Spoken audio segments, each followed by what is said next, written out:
I go down rabbit holes that really start with something that catches my attention, maybe an interesting fact or something odd. And I'll chase that rabbit hole until I end up hours later going, is this even real? Is it possible? And so, if you have that type of curiosity, you're definitely in the right place. I'll be posting a news story every week, and I definitely encourage you to hit that like and subscribe button so that you don't miss any stories.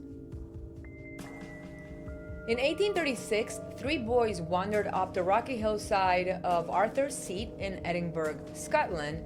They were chasing rabbits, but instead of rabbits, what they stumbled upon was something much stranger. 17 tiny coffins, each one holding a hand carved wooden doll. This discovery would ignite one of Scotland's longest running mysteries, and to this day it has not been solved. But it might connect this mystery to a pair of infamous killers and 17 real victims. Now, I remember as a kid, my brother and I would spend our summer vacations with our grandparents out in the country, and we'd be out there exploring and jumping around and climbing trees and doing all the things that kids do. So that's what these three boys are doing. They're out and about and they're looking for rabbit holes. And instead of rabbit holes, what they find instead is this little opening in the hillside. It's about one foot wide and about 1 foot deep, and there are some rocks nestled at the bottom there in the opening. So of course they're curious what could be behind the rocks. So they remove the rocks, and what do they find? They find 17 little coffins with 17 little dolls made out of wood, one in each coffin. So of course, what would you do if you're a kid and you come across 17 little dolls? Well, if it were me, I'd be running for the hills because I'm absolutely terrified of dolls. I always have been. Even as a kid, my grandma, I remember, had this huge doll that would be sitting in a chair in the bedroom, and I swear its eyes were constantly following me around the room. I have never ever liked dolls. But these three kids, the dolls don't seem to really bother them, and they start throwing them at each other and playing with them, and they destroy quite a few of them in the process because they're just playing around. Well, once they make it down the hill and they share their story, people become curious. What are these dolls? What could they be? Naturally, people started asking a lot of questions about these dolls. What are they? Who carved them? Why were they hidden in a little cave in the hillside? And, eventually they make this connection in their mind between these little dolls and some murders that had happened in the area. And the reason for that is because there were 17 of each. There were 17 little dolls, and there were 17 murders that had happened in the area. So, of course, people, were kind of wired to make connections between 2 points, and that's what they did here.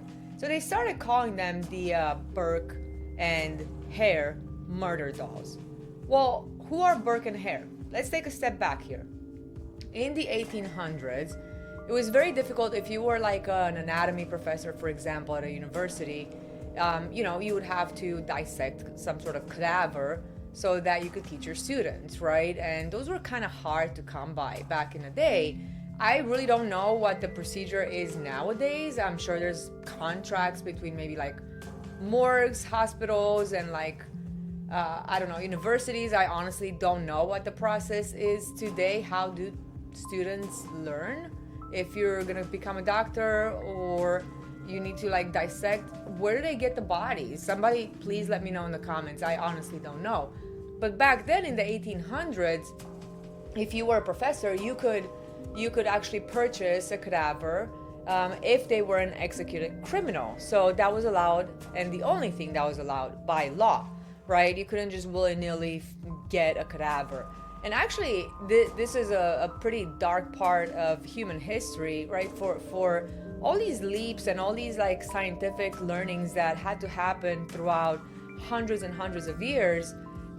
In this case, in the 1800s, there was actually a black market for bodies, and or people would go and dig up freshly buried bodies so they could go do their research. It turned into a really dark, ugly phase of human history. Go read up on it. It's pretty fascinating. It's pretty wild what people had to do so they could continue to advance their studies. But in this case, We have Dr. Knox. He's a professor of anatomy at the University of Edinburgh, and he purchases a dead body, from William Hare and William Burke. And these two people had basically like a lodging facility, the equivalent of what I would say today would be maybe like a hostel, where people would come and go, a lot of transient people, poor people.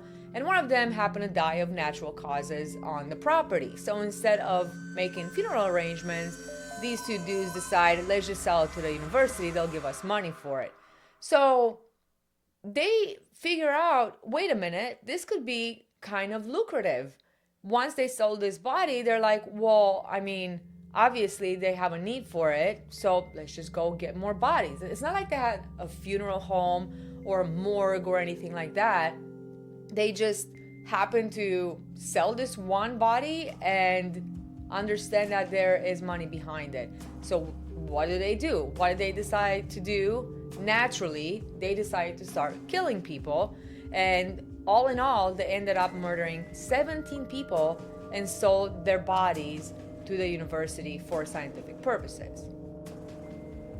After 17 people are killed, the cops eventually catch up with these guys. I mean, 17 people in my mind is like a huge number for the cops to just finally catch up with these guys. I don't know. I know it's the 1800s. I know they didn't have the resources we have today, but goddamn, 17 people had to die before these guys are arrested. So anyway, they get arrested, and Hare testifies against Burke, and basically he walks away scot-free. Meanwhile, Burke gets sentenced to be executed, and in a really strange twist, his sentence includes a public dissection of his body. Now, there are definitely a lot of theories. This has never been solved. No one ever found out who carved these dolls and why they exist, and whether it was the two individuals that were killing people or not. There are definitely a lot of theories around these little figurines. Some say that Burke is the one who carved them, but the argument against that is that he wouldn't have had time to carve the 17th one before his arrest. But then some others argued that he already had it carved before he even got arrested, totaling to 17. The problem is that connecting these figurines to these murders is a little tough, because 12 of the individuals that were killed were women, and all of the dolls are actually men. So I don't know, does that theory hold water? Or maybe it was they were carved as men to throw off the scent. Like, who knows? It's never been solved, guys. There's also theories that Dr. Knox knew exactly how he was getting these bodies, and that Burke and Hare were killing people to produce fresh bodies for him, and he just turned a blind eye. So some of the theories are that Dr. Knox, is the one who carved the little figurines, or possibly his wife, because maybe she knew how these bodies were also being acquired. There's quite a few theories around these little dolls. I guess Burke's DNA was eventually recovered, and they tried to match that DNA with the dolls in modern times, and they just couldn't get a match there.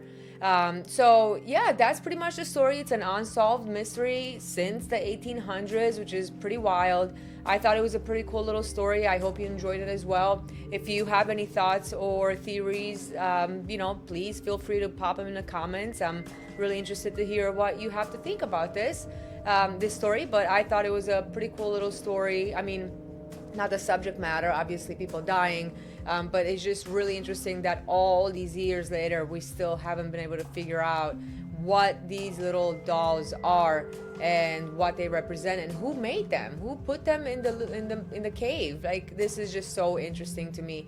Are they souvenirs from murders? Are they something religious? Maybe someone was carving them out from a religious standpoint. What ideas do you have? What thoughts do you have? What theories do you have? I'd love to hear from you, and please consider subscribing.